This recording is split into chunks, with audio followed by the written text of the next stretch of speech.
பேனில் தேவையான அளவு எண்ணெய் ஊற்றிக்கலாம். பொடியாக நறுக்குன 3 பச்சை மிளகாய், 2 கொத்து கருவேப்பிலை, பொடியாக நறுக்குன 3 பெரிய வெங்காயம், நறுக்குன கொத்தமல்லி சேர்த்து நல்லா வதக்கிக்கலாம்.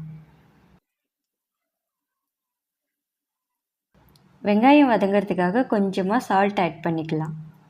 வெங்காயம் நல்லா வதங்கிடுச்சு. இப்போ ஸ்டவ் ஆஃப் பண்ணிக்கலாம். முட்டை பணியாரம் செய்ய நான் 6 முட்டை எடுத்திருக்கேன். அதோட 1/4 ஸ்பூன் மஞ்சள் தூள், தேவையான அளவு சால்ட், நம்ம வதக்கி வச்ச வெங்காயம், ஃபைனலாக 1/2 ஸ்பூன் பெப்பர் போட்டு நல்லா மிக்ஸ் பண்ணிக்கலாம்.